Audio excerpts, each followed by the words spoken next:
और इस वक्त दो खास मेहमान हमारे साथ जुड़े हैं एबीपी गंगा पर। हमारे साथ मौलाना खालिद रशीद फिरंगी महली साहब जुड़े हैं लखनऊ से, जो कि वक्त वक्त पर देश और प्रदेश की जनता को जगाते रहते हैं, उनको हर बात पर बताते रहते हैं कि क्या सही है, किस वक्त पर किस तरह से काम करना चाहिए, चाहे वो कोविड का दौर हो चाहे मौजूदा स्थिति। और धर्मगुरु चेतना भी हमारे साथ जुड़ी हुई है नोएडा से, उनसे भी हम बात करेंगे। आप दोनों का स्वागत है एबीपी गंगा में। इससे पहले कि मैं आप लोगों से सवाल करूं, इलाहाबाद यूनिवर्सिटी की वाइस चांसलर संगीता श्रीवास्तव की इस चिट्ठी को लेकर मुस्लिम धर्मगुरुओं ने मोर्चा खोल दिया है। इन लोगों ने न सिर्फ संगीता श्रीवास्तव की चिट्ठी पर सवाल खड़े किए हैं, बल्कि इनका कहना है कि लाउड स्पीकर से अजान रोकने से पीछे कुछ लोगों की साजिश है। इनकी माने तो अजान गंगा जमनी तहजीब का हिस्सा है और इसे रोकने के लिए कुछ लोग गलत तरीके से तथ्य पेश कर रहे हैं। मस्जिदों से अजाने और मंदिरों से कीर्तन भजन की आवाज़ें फिजा में गूंजती रहती हैं, कभी किसी के नींद में उससे खलल नहीं आया करता है। तो इस वजह से इस तरीके की बातें करना बेमाने हैं। और ऑनरेबल हाई कोर्ट का इस सिलसिले में पहले से जो लाउड स्पीकर का ऑर्डर है उस पर मस्जिदों में ऑलरेडी अमल हो रहा है। लेकिन अगर कुलपति साहब महज 1 मिनट या 2 मिनट की अजान पर, जिसमें अल्लाह अल्लाह के रसूल का जिक्र होता हो, लोगों को कामयाबी की तरफ बुलाया जाता हो, अगर वो इस तरीके का पत्र लिखेंगे और अपनी इतनी बड़ी दिक्कत को जाहिर करेंगे कि उनकी नींद में खलल वाक़ई होता है, तो ये बात समझ से परे है, ये बात समझ में आने वाली नहीं है। मेरे ख्याल से उनको कुलपति रहने का कोई हक़ ही नहीं है। जो उनका ज़हनी दिवालियापन है और वो ज़हनी तौर से दिवालिया हैं। क्योंकि देखिए, चाहे मस्जिद की अजान हो चाहे मंदिर का घंटा हो, इसको कोई बजाने से कोई रोक नहीं सकता है। अजान भी होगी और मंदिर का घंटा भी। वहीं वीएचपी नेता विनोद बंसल ने भी इस मुद्दे पर अपनी बात कही। विनोद बंसल ने कहा कि अजान के नाम पर धार्मिक जबरदस्ती की जा रही है, जो किसी भी हाल में बर्दाश्त नहीं की जा सकती।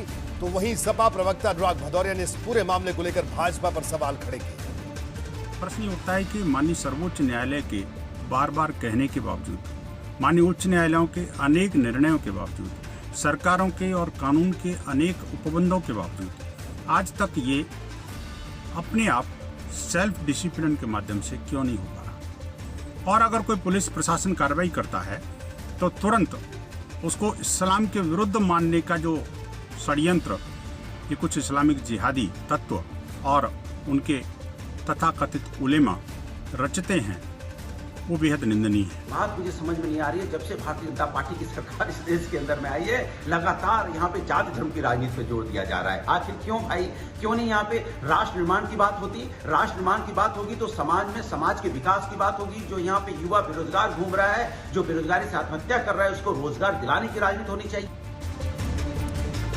तो ये हमने आपको स्थिति दिखाई और सबके बयान सुनाए। दोनों खास मेहमान हमारे साथ मौजूद हैं। सबसे पहले चेतना के पास चलते हैं, जो कि धर्मगुरु हैं। चेतना जी, आपका क्या कहना है, किस तरह से देखते हैं आप इस पूरे मसले को, जो उस पर एक नई बहस शुरू हो गई, इस पर क्या कहना है आपका? देखिए, संगीता जी का जो मत है वो उससे मैं सहमत हूँ। उसका कारण है, आपको याद होगा महाराष्ट्र में करिश्मा भोसले की मदर बीमार थी और उन्होंने जब मदरसे में जाकर इसको कहा, उन्होंने जब उनके बराबर में जो मस्जिद थी उसमें कहा जाकर कि इस अजान की आवाज़ से मेरी मदर को डिस्टर्बेंस होता है, वो बीमार है, इसको बंद कर लीजिए।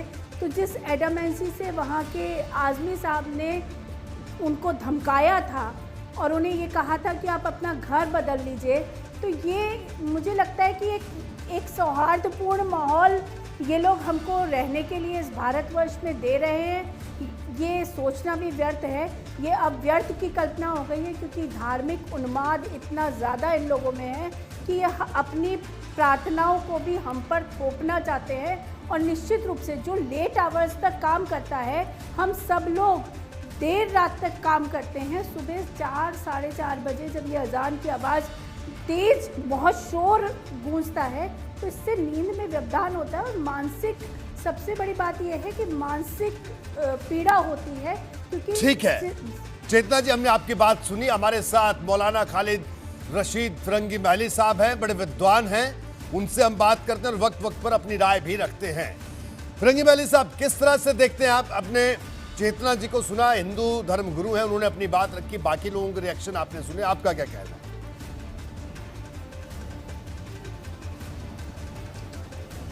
देखिए, मेरा यही कहना है कि हम लोग एक आज़ाद मुल्क में रहते हैं। हर शख्स को कॉन्स्टिट्यूशन में अपने अपने मज़हब पर पूरी तरीके से अमल करने की आज़ादी दी हुई है और अज़ान और नमाज और पूजा और पाठ उसी का हिस्सा है।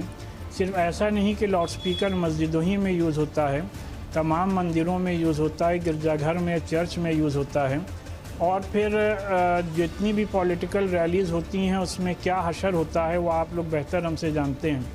लेकिन हाँ, ये ज़रूरी है कि लोगों को ये भी समझना चाहिए कि अज़ान में मुश्किल से 2.5 से 3 मिनट में अज़ान मुकम्मल हो जाती। कभी भी किसी भी मुसलमान ने मंदिरों से जो हमारे हिंदू भाई कीर्तन भजन करते हैं उसका कभी भी उस पर एक ज़र्रा बराबर भी एतराज़ नहीं किया, क्योंकि हम लोग का ये मानना है कि जब मस्जिदों से अज़ानें होती हैं या मंदिरों से कीर्तन भजन होते हैं तो उससे एक हवा में एक अच्छा माहौल और एक रूहानी मंज़र और रूहानियत पैदा होती है। और जहाँ तक नॉइज़ पोल्यूशन का ताल्लुक़ है तो आप लोग उससे बेहतर वाकिफ़ हैं कि अपने मुल्क में इस सिलसिले में noise pollution regulation and control act 2000 पहले से बना हुआ है और जो कुछ भी इसमें कोर्ट्स ने बातें कही हैं वो सब पर लागू होती हैं, सिर्फ ये नहीं कि सिर्फ मस्जिदों पे लागू होती हैं। उसमें यह ज़रूरी है कि ज़रूरत से ज़्यादा वॉइस नहीं होनी चाहिए, लाउड स्पीकर का वॉल्यूम जो है वो मिनिमम रखना चाहिए, ज़रूरत से ज़्यादा हॉर्न नहीं लगे होने चाहिए। ये बातें जितनी भी इबादत गाहें हैं सब में इंश्योर की जानी चाहिए। ठीक है चेतना जी, देखिए फिरंगी महल साहब ने कहा कि नॉइज पोल्यूशन एक्ट जो है उसका पूरा पालन किया जा रहा है और किया जाना चाहिए, ये भी वो बात कह रहे हैं। बाकी उनका कहना है कि भाई ये इधर अजान होती है तो आप लोग भी कीर्तन करते हो, भजन करते तो फिर तो ये अजीब स्थिति पैदा हो जाएगी, आपस में वैमनस्य पैदा हो जाएगा। मुझे नहीं लगता कि किस जगह की ये बात कर रहे हैं। अजान की आवाज़ आसपास के क्षेत्र में जितनी तेज़ी से सुनाई देती है, एक बार चाहे वो 2.5 मिनट की अजान हो, लेकिन उस एक बार किसी व्यक्ति की जो नींद में सोया हुआ है उसकी नींद अगर उचट गई तो दोबारा संगीता जी ने इस बात का जिक्र अपने पत्र में किया है और वो वाइस चांसलर हैं। देखिए, कोई लेमैन नहीं है, पढ़ी लिखी महिला हैं, वो इसका अर्थ अच्छे से समझती हैं, वो जानती हैं कि वो क्या लिख रही हैं और क्या पढ़ रही हैं। ऐसा ठीक है कि चेतना जी, चिट्ठी भी दिखा देते हैं क्योंकि आपने इस चिट्ठी का जिक्र बार बार किया। अब आपको ये भी बताते हैं कि अजान को लेकर डॉक्टर संगीता श्रीवास्तव ने प्रशासन और पुलिस को जो चिट्ठी लिखी उसमें किन किन बातों का जिक्र है। अब ये देखिए, अल सुबह आने वाली अजान की आवाज परेशान करती है, ये कहा संगीता ने अपनी चिट्ठी में, जो कि वाइस चांसलर है इलाहाबाद विश्वविद्यालय की। अजान की आवाज से नींद में खलल पड़ता है, नींद इस तरह से टूटती है कि फिर आती ही नहीं है, ये भी उन्होंने कहा है चिट्ठी में। नींद पूरी ना होने से दिन भर सर दर्द होता है और काम बाधित होता है, इस बात का जिक्र उन्होंने इस चिट्ठी में किया है। इलाहाबाद हाईकोर्ट ने भी इसे लेकर आदेश जारी किया है। इस फैसले का जिक्र भी उन्होंने किया कि लाउड स्पीकर से अजान को हाईकोर्ट ने गैर जरूरी बताया है, ये लिखा है उन्होंने। अल सुबह आने वाली अजान की आवाज से परेशानी उनको होती है, ये तमाम बातें उन्होंने अपनी चिट्ठी में लिखी है कि नींद में खलल पड़ता है और किस तरह की परेशानी आती है, इस बात का जिक्र उन्होंने अपनी चिट्ठी में किया है। बहरहाल दोनों खास मेहमान लगातार हमारे साथ बने हुए, उनसे बात कर रहे थे। तो चेतना जी ये लगातार बात बताई, लेकिन फिरंगी महल साहब ने जो तर्क दिए, क्या आप उनके तर्कों से सहमत नहीं है? उन्होंने एक बात तो सही कही कि पोल्यूशन कंट्रोल एक्ट जो है तो उसका तो लगातार पालन हो रहा है कि जो नॉइज पोल्यूशन है उस पर को नियंत्रण को लेकर जो कानून है उसका पालन करते हैं तमाम लोग। और करते हैं? आप बताइए, अगर पालन हो रहा होता तो क्या वाइस चांसलर जो इतने महत्वपूर्ण पद पर कार्यरत हैं उनको ये कहना पड़ता कि मेरी नींद बाधित होती है और मैं काम नहीं कर पाती? ये हम अपने आप को मूर्ख बनाना बंद कर दें। ये जगह जगह सुबह जो शोर मचाया जाता है ये सिर्फ एक भय का माहौल उत्पन्न करता है। देखिए, आध्यात्मिक शक्तियाँ शांत और एकांत में अर्जित करने का विषय है, लोगों को सुनाने का, उसका प्रदर्शन करने का। और मंदिरों को जो ये टारगेट कर रहे हैं ना, मंदिरों में कहीं भी किसी भी जगह इस तरीके से लाउड स्पीकर से शोर नहीं मचाया जाता है। हाँ, कुछ जगह ये जरूर है कि कभी हमारे जागरण होते हैं, लेकिन वो भी ठीक है चेतना जी, आपको रोकूंगा आपके पास दोबारा आता हूं। जल्दी से फिरंगी महली साहब से आपकी इन तमाम बातों पर एक जवाब ले लेते हैं। फिरंगी महली साहब, क्या कहना आपका? आपने बात सुनी चेतना जी की। ये मोहतरमा ने जो ये बात फरमाई कि मंदिरों को टारगेट कर रहे हैं, मैंने पूरी जो बात कही, कहीं पर भी खुदा न खास्ता मैंने एक कोई लफ्ज़ ऐसा नहीं कहा है जिससे कि मंदिर या कोई भी इबादतगाह हमने टारगेट की हो। मैंने सीधी बात कही है कि जितने भी प्लेसेस ऑफ वर्शिप हैं, हर जगह लाउड स्पीकर का यूज़ होता है। या तो पर ब्लैंकेट बैन हो जाए कि कहीं पर भी लाउड स्पीकर का यूज़ नहीं होगा, किसी भी मजहबी किसी भी इबादतगाह में लाउड स्पीकर का यूज़ नहीं होगा, किसी भी पॉलिटिकल रैली में लाउड स्पीकर का यूज़ नहीं होगा। सबको उसके लिए मानना लाजमी और ज़रूरी हो जाएगा। हाँ, ये ज़रूर है कि कहीं पर या वास्तविकता स्वीकार करना नहीं चाहते। मुझे लगता है कि आप वास्तविकता से भाग रहे हैं। सच्चाई ये है कि मंदिरों से कहीं भी लाउड स्पीकर से इस तरीके की शोर नहीं होते हैं। जब से हाई कोर्ट का आदेश आया है 10 से 6 ठीक है चेतना जी, मैं आपको रोकूंगा एक जल्दी से आपको दिखा देना चाहते हैं हम लोग यहाँ पर कि भले ही अजान को लेकर वार और पलटवार का दौर शुरू हो गया है, लेकिन अब हम आपको इलाहाबाद हाई कोर्ट के उस आदेश के बारे में जानकारी देते हैं जिसका जिक्र इलाहाबाद यूनिवर्सिटी की vice chancellor doctor Sangeeta Srivastava ने अपने खत में किया है। अजान पर हाई कोर्ट ने क्या कहा, देखिए, लाउड स्पीकर से अजान इस्लाम धर्म का हिस्सा नहीं। मस्जिदों से बिना लाउड स्पीकर अजान दी जा सकती है। बिना खलल की नींद जीवन के मूल अधिकार का हिस्सा है, ये भी हाई कोर्ट ने कहा। अनुच्छेद 21 के तहत सभी को स्वास्थ्य जीवन का अधिकार है। किसी को मूल के अधिकार के उल्लंघन का हक नहीं है और लाउड स्पीकर से अजान रोकना अनुच्छेद 25 का उल्लंघन नहीं है। ये तमाम बातें हाई कोर्ट ने अपने आदेश में कही हैं, जिसका जिक्र जो इलाहाबाद विश्वविद्यालय की वाइस चांसलर हैं उन्होंने किया। फिरंगी महली साहब, क्या कहना है आपका? डॉक्टर, आपने चेतना जी को सुना, वो जो तर्क दे रही थी। देखिए, कोर्ट का जो भी ऑर्डर है, ज़ाहिर सी बात है जी, कोर्ट का जो भी ऑर्डर है, किसी भी कोर्ट का हो, वो सभी पे लागू होता है। पूरे मुल्क में उस पर अमल होना चाहिए। खाली ये कहना कि अजान से या मस्जिदों से ये होता है, इसमें कहीं ना कहीं आप पूरी कम्युनिटी को टारगेट करते हैं, जो कि मुनासिब नहीं है। आज भी अगर आप देखें, हमारे यहाँ तो बड़ी मस्जिदों के बाहर हमारे हिंदू भाई और बहनें अपने बच्चों को ले करके दुआओं के लिए तशरीफ़ लाती हैं। आप बड़ी बड़ी खानकाहों और आप बड़ी बड़ी दरगाहों पे देख लीजिए, जितने हिंदू मुसलमान नहीं होते हैं उससे ज़्यादा हिंदू भाई और बहनें आती हैं। तो जो हमारे मुल्क की गंगा जमनी और खूबसूरती है, उसको इस तरीके से टारगेट ना किया जाए। और चाहे मस्जिदों से अजानों का मसला हो या मंदिरों से कीर्तन भजन और घंटों का मसला हो, ये सदियों से होता चला आया है। इसको एक इशू बनाना, और वो भी अगर कोई पढ़ा लिखा शख्स इस तरीके से उसको इशू बनाए, वो और भी ज़्यादा अफसोसनाक है। समस्याओं को आप सह अस्तित्व की बात करते हैं, आप लोगों की समस्या को स्वीकार क्यों नहीं करते? हाई कोर्ट के आदेश का 100 के 100% अमल किया है मंदिरों ने, लेकिन आपकी मस्जिदों से लाउड स्पीकर नहीं उतरे हैं। आप अपनी जिद पर कायम हैं, आप संविधान की मान्यताओं को नहीं मानना चाहते। आप इस देश से ऊपर इस्लाम को रखते हैं, इसको स्वीकार कर लीजिए। ये स्वीकार कर लेने में शायद आपको बचने का, लेकिन चेतना जी एक बात बताइए कि वो बड़े बड़े डीजे लेकर वो जो कई तरह के धार्मिक जुलूस निकलते हैं, उसमें डीजे बड़े बड़े बजाए जाते हैं, नाच गा कर लोग निकलते हैं, वो भी तो गलत है। रोहित जी, कब एक स्पेसिफिक टाइम है कावड़, और उसमें भी 10 से 6 बैन है। हाई कोर्ट के आदेश के अनुसार 10 बजे से सुबह 6 बजे तक वो भी नहीं निकलते हैं। 10 बजे उस यात्रा को रोक दिया जाता है। ये देखिए, ये सॉफ्ट टारगेट हम लोगों को करने का प्रयास किया जा रहा है। 100% अजान भय उत्पन्न करने का कारण है। बताइए फिरंगी महली साहब। हम पर थोपा गया धार्मिक उन्माद है। ये पता नहीं कहाँ की बात कर रही हैं। अभी जितने भी कांवड़ यात्रा निकली, हमारे ही यूपी में निकली, हमारे शहर से होके गई। उसमें बड़े बड़े लाउड स्पीकर, उसमें बड़े बड़े लाउड स्पीकर भी, उसमें बड़े बड़े लाउड स्पीकर भी बड़े, और पूरे डीजे भी बाकायदा बजाए गए। उसमें टाइम लिमिट की कोई कैद नहीं थी। आधी रात को भी निकले। पूरे प्रदेश ने इस चीज को देखा, लेकिन कहीं पर भी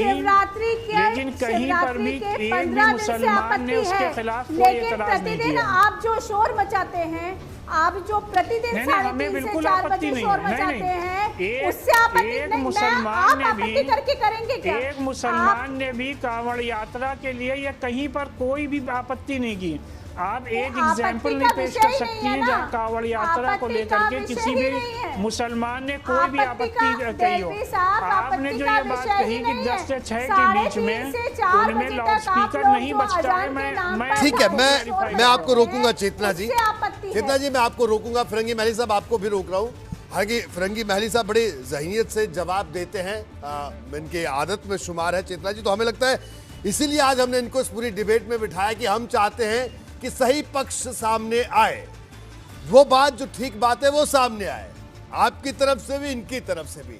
वो नहीं कर रहे हैं कि साहब हम यही बात करें कि नहीं साहब एक लकीर को पीट रहे हैं, क्योंकि हम इस देश में रहते हैं, इस देश की गंगा जमनी तहजीब की बात करते हैं, तो तार्किक ढंग से हम बात करें। लौटूंगा आप दोनों के पास, लेकिन उससे पहले अजान पर इस तरह का सवाल सिंगर सोनू निगम ने भी उठाया था। सोनू निगम ने इसे लेकर ट्वीट किया था, जिस पर आगे काफी बवाल हुआ था। 17 अप्रैल 2017 को सोनू निगम ने ये ट्वीट किए थे। ट्वीट में अजान से नींद टूटने का जिक्र किया था सोनू निगम ने। उनकी भी यही शिकायत थी। ट्वीट में अजान को बताया था जबरन धार्मिकता, ये बात भी उन्होंने बताई थी।